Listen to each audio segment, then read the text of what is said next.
Guys नमस्कार। तो आज हम बात करेंगे मौर्य साम्राज्य के बारे में और मौर्य साम्राज्य से रिलेटेड जितने भी एमसीक्यू हैं उसे करने की कोशिश करेंगे। एंड ये बीपीएससी एग्ज़ाम के रिगार्डिंग वीडियो है जो काफ़ी इम्पोर्टेंट होने वाली है।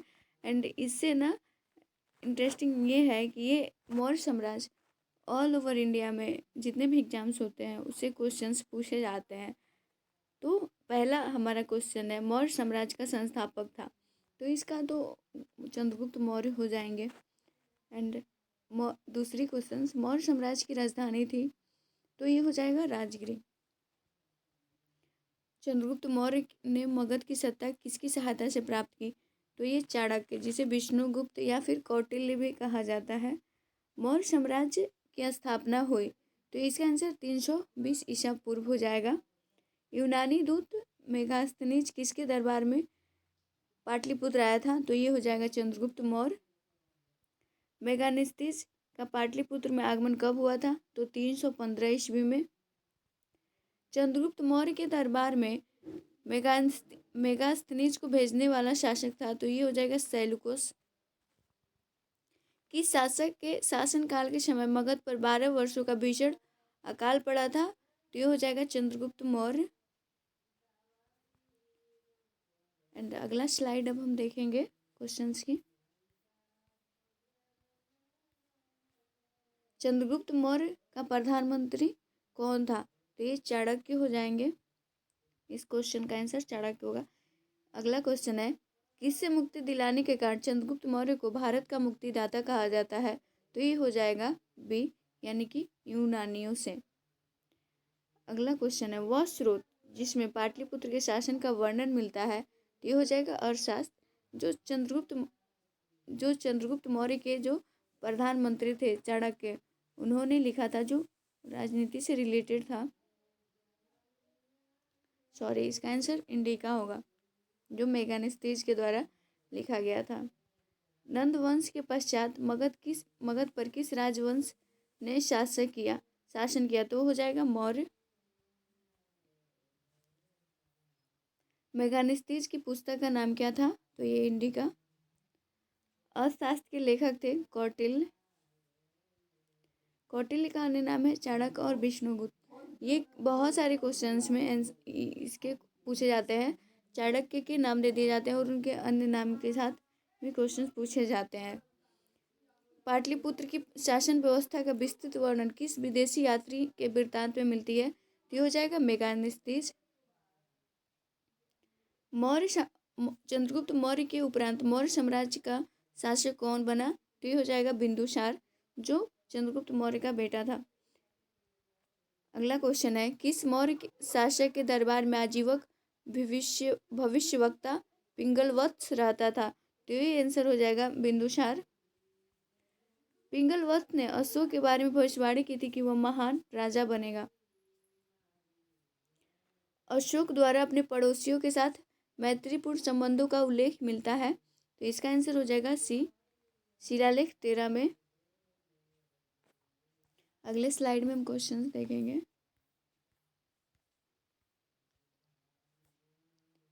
तृतीय बौद्ध संगीति का आयोजन किसके शासनकाल में हुआ था, तो ये अशोक के शासनकाल में हुआ था। इसका आंसर डी होगा। अगला क्वेश्चन है तृतीय बौद्ध संगीति की अध्यक्षता किसने की थी, तो ये हो जाएगा मोगलीपुत्र तिष्य। इसका आंसर हो जाएगा। अगला क्वेश्चन है तृतीय बौद्ध संगीति का आयोजन कहाँ हुआ था, तो ये पाटलिपुत्र में। अगला क्वेश्चन है तृतीय बौद्ध संगीति का आयोजन कब हुआ था, तो ये हो जाएगा 251 ईसा पूर्व यानी कि 251 बीसी में। किस मौर्य शासक ने कलिंग पर विजय प्राप्त की थी, तो ये हो जाएगा अशोक। इसके बाद अशोक ने बौद्ध धर्म ग्रहण कर लिया था क्योंकि उस युद्ध में भारी तबाही हुई थी। किस युद्ध में हुए भारी तबाही तथा जान माल की हानि को देखकर अशोक का हृदय परिवर्तन हुआ और उसने युद्ध नीति त्याग कर धम्म नीति की घोषणा की थी, कलिंग।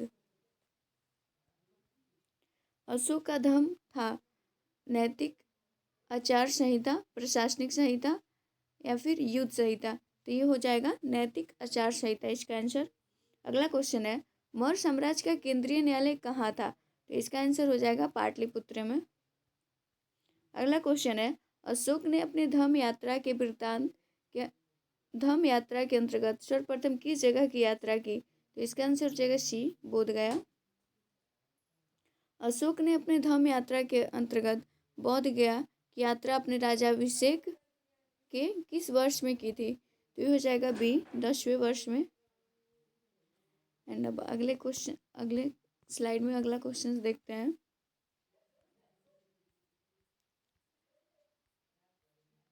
अशोक के स्तंभ लेख बिहार के किस जिले से प्राप्त हुए हैं? तो चंपारण। यहाँ से तीन अशोक के अभिलेख प्राप्त हुए हैं। एक अरेराज, दूसरा लौरिया नंदनगढ़, तीसरा रामपुरवा। बिहार से प्राप्त होने वाले अशोक स्तंभ लेख नहीं है, तो ये हो जाएगा रूमिनडेई। अशोक के समय मौर्य साम्राज्य में 5 प्रांतों का उल्लेख मिलता है। प्राची या प्राची प्रांत की राजधानी कहाँ थी? पाटलिपुत्र। पाटलिपुत्र में स्थित चंद्रगुप्त का महल मुख्यतः बना था, तो इसका आंसर हो जाएगा सी। ये प्रीवियस ईयर क्वेश्चन भी है, इसे अच्छे तरीके से देख लीजिए। और ये क्वेश्चन तो सारे एग्जाम्स में, मतलब अप्रॉक्सली जितने भी एग्जाम्स हैं ऑल ओवर इंडिया में, पाटलिपुत्र में स्थित चंद्रगुप्त का महल मुख्यतः बना था, तो ये लकड़ी से। चंद्रगुप्त मौर्य का राजप्रासाद स्थित था, तो ये इसका आंसर हो जाएगा कुम्भलहार, पटना में। कुम्भलहार में 80 स्तंभों वाला मौर्यकालीन सभागार या महल, राजमहल अवशेष था। किस विद्वान ने चंद्रगुप्त मौर्य के राजप्रासाद के बारे में कहा कि इसकी शान शौकत का मुकाबला न तो सूसा और न एक बेतना कर सकता है? तो इसका आंसर हो जाएगा एरियन, सी। अगला क्वेश्चन है, चंद्रगुप्त मौर्य के राजप्रासाद के बारे में किसने कहा कि यह प्रासाद मानव कृति नहीं वरन देवों द्वारा निर्मित है? तो इसका आंसर हो जाएगा बी, फाहियान। अगला क्वेश्चन है, किस शासक ने गया के निकट बाबर की पहाड़ियों में आजीविकों के लिए गुफाओं का निर्माण कराया था? तो ये अशोक। ये 4 गुफाएं थी। इससे भी रिलेटेड क्वेश्चंस आ जाती हैं, कौन कौन सी गुफा थी, गुफा के नाम क्या थे? तो ये हो जाएगा सुदामा, विश्व झोपड़ी, चौपड़ा तथा कर्ण। अगला क्वेश्चन है, गया के समीप नागार्जुनी की पहाड़ियों में प्रसिद्ध गोपी गुफा का निर्माण करवाया था? डी, दशरथ ने। दशरथ अशोक का पुत्र था, जिसने नागार्जुनी पहाड़ियों में आजीविकों के लिए 3 गुफाओं का निर्माण कराया था, जिसमें गोपी गुफा भी सम्मिलित थी। अगले स्लाइड में अगला क्वेश्चन देखते हैं। ये सारे मौर्य साम्राज्य से रिलेटेड क्वेश्चन हैं जो सारे एग्जाम्स में आते हैं, तो प्लीज़ वीडियो को लाइक, सब्सक्राइब एंड शेयर अपने दोस्तों को जरूर कीजिएगा। मौर्यकालीन चमार ग्रहणी यक्षी प्राप्त हुई है? इसका आंसर दीदरगंज, पटना में। इसे स्त्री रत्न भी कहा गया है। बिहार के किस स्थान ने मौर्य काल में बने जैन तीर्थंकरों की प्रतिमा प्राप्त हुई है? तो इसका आंसर बी, लोहानीपुर, पटना। पाटलिपुत्र के नगर निर्माण तथा सुंदरता का वर्णन किया गया है? बी, मेगास्थनीज ने। इसका आंसर अगला क्वेश्चन है, पाटलिपुत्र को किस शासक ने सर्वप्रथम अपनी राजधानी बनाई? चंद्रगुप्त मौर्य ने। अगला क्वेश्चन है, अशोक के शासनकाल में बौद्ध सभा किस नगर में आयोजित की गई थी? तो इसका आंसर हो जाएगा बी, पाटलिपुत्र। ये जो क्वेश्चन है कितनी बार कंफ्यूज करने वाला हो जाता है कि पाटलिपुत्र किस शासक ने सर्वप्रथम अपनी राजधानी बनाई, तो इसमें लिखा है सर्वप्रथम राजधानी, तो ये हो जाएगा चंद्रगुप्त मौर्य। लेकिन अगर ये क्वेश्चन पूछ दे कि सर्वप्रथम किस राजा ने पाटलिपुत्र को बसाया था, तो ये उदयन हो जाएगा, जो हर्यंक वंश का शासक था। तो ये क्वेश्चन ज़रूर देख लें, मतलब बहुत इम्पोर्टेंट है ये क्वेश्चन, बहुत ज़्यादा। अगला क्वेश्चन देखेंगे, किसके शासनकाल में मिस्र के राजा फिलाडेल्फस ने डियानीशियस नामक राजदूत को पाटलिपुत्र भेजा था? तो इसका आंसर हो जाएगा बी, बिंदुसार। अगला क्वेश्चन है, किस विद्वान के अनुसार चंद्रगुप्त मौर्य ने पोलिबोथ्रस नाम उपनाम धारण किया था? तो इसका आंसर हो जाएगा डी, स्ट्रैबो। यूनानी दूत डियोमेलिकस का आगमन मगध के किस शासक के दरबार में हुआ था? तो इसका आंसर बी, बिंदुसार। अगला क्वेश्चन है, केवल वह स्तंभ जिसमें अशोक ने स्वयं को मगध का सम्राट बताया है? तो इसका आंसर हो जाएगा डी, भाब्रू स्तंभ। अगले स्लाइड में अगला क्वेश्चन देखेंगे।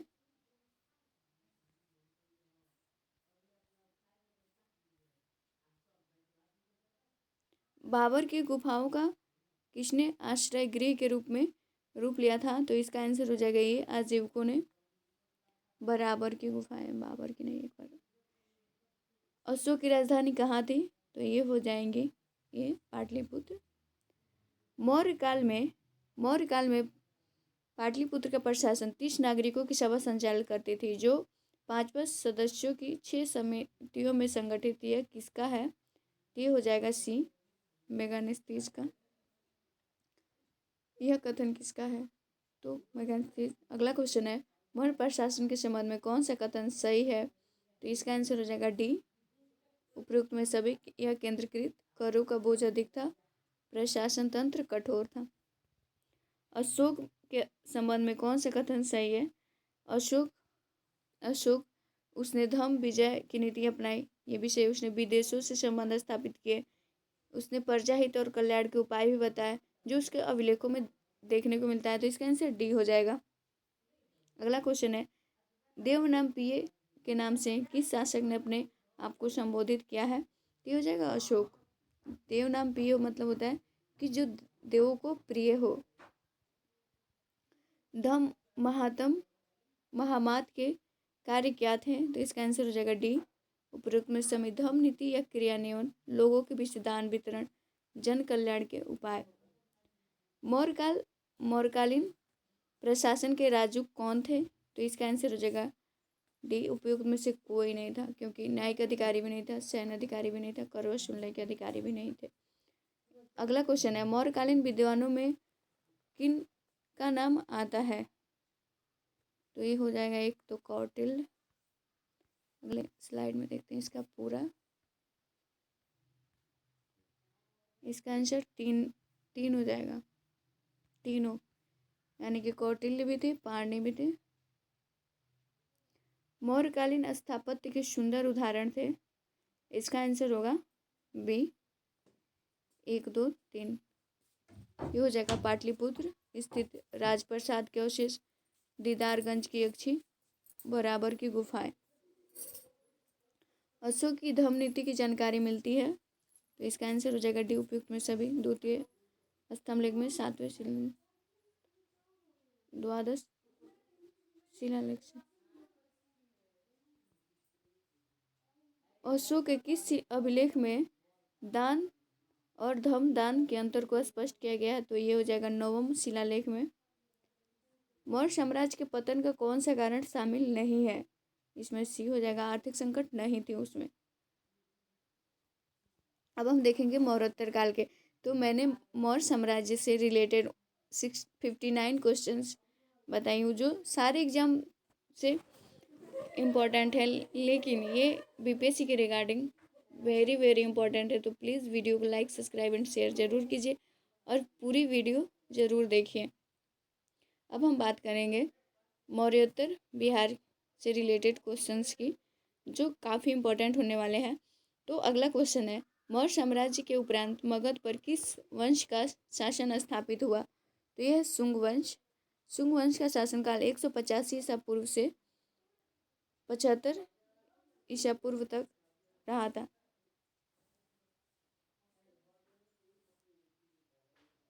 शुंग वंश का संस्थापक था, तो ये हो जाएगा पुष्यमित्र, जिसका शासनकाल था 150 ईसा पूर्व से 149 ईसा पूर्व।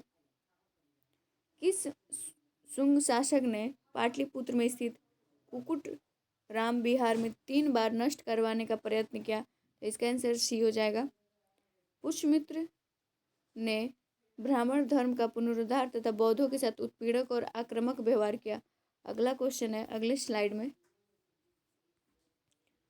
अगला क्वेश्चन है, पाटलिपुत्र पर यवन ड्रेमेटियस का आक्रमण किस वंश के शासनकाल में हुआ? तो ये हो जाएगा शुंग वंश। पाटलिपुत्र पर अगला क्वेश्चन है, पाटलिपुत्र पर ड्रेमेटियस का आक्रमण हुआ था, तो 150 ईसा पूर्व में। अगला क्वेश्चन है, मगध में प्रथम ब्राह्मण राज्य स्थापित हुआ था, पुष्यमित्र ने। शुंग वंश के पतन के बाद मगध पर किस वंश का शासन स्थापित हुआ? इसका आंसर हो जाएगा सी, कानव वंश। कानव वंश का शासन 75 ईसा पूर्व से 30 ईसा पूर्व तक रहा। कानव वंश का संस्थापक था, इसका आंसर हो जाएगा डी, वासुदेव। शुंग वंश का अंतिम शासक देवहूति की हत्या कर उसके सचिव वासुदेव ने मगध में कार्णव वंश की स्थापना नींव डाली या फिर स्थापना की। कार्णव वंश की सत्ता समाप्त की आंध्र के सातवाहनों ने। अब प्रशासन नॉर्थ से साउथ की तरफ जाएगा। इसका क्वेश्चन है, अगला क्वेश्चन है, कार्णव वंश के उपरांत पाटलिपुत्र पर कुछ समय के लिए किस राजाओं ने शासन किया? तो ये हो जाएगा मित्र वंश ने। अगला क्वेश्चन है, शुंग कला के उत्कृष्ट नमूने बिहार के किस स्थान से प्राप्त हुए हैं? तो हो जाएगा सी, बोधगया। कनिष्क ने पाटलिपुत्र के किस बौद्ध विद्वान को अपने दरबार में प्रश्रय दिया? तो हो जाएगा डी, अश्वघोष। कनिष्क पाटलिपुत्र के राजा को बुरी तरह परास्त किया तथा हर्जाने के रूप में अश्वघोष बुद्ध का भिक्षा पात्र तथा अद्भुत मुर्गा ले गया था। अगला क्वेश्चन अगले स्लाइड में देखेंगे।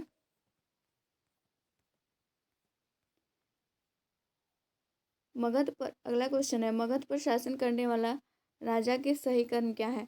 तो हमने देखा है, हर्यंक वंश को भी पढ़ा हमने, शिशुनाग वंश को भी, नंद वंश को भी, मौर्य को भी, शुंग को भी, कार्णव वंश को भी।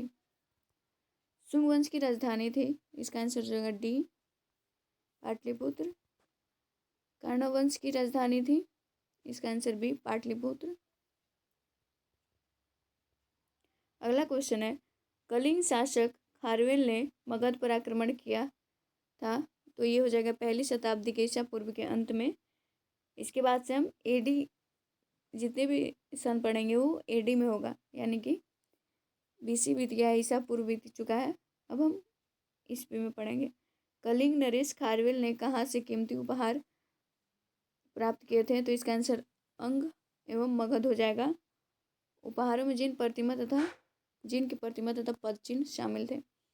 कुषाण साम्राज्य के पतन के उपरांत संभवतः मगध पर शासन रहा लिच्छवियों का। कुछ इतिहासकारों के अनुसार मगध पर शक मरुदंडों का नियंत्रण हो गया था। अब हम बात करेंगे अगले क्वेश्चंस में, गार्गी संहिता में पाटलिपुत्र पर यवनों के आक्रमण का उल्लेख है। यह आक्रमण किसके शासनकाल में हुआ था? इसका आंसर हो जाएगा डी, पुष्पमित्र शुंग।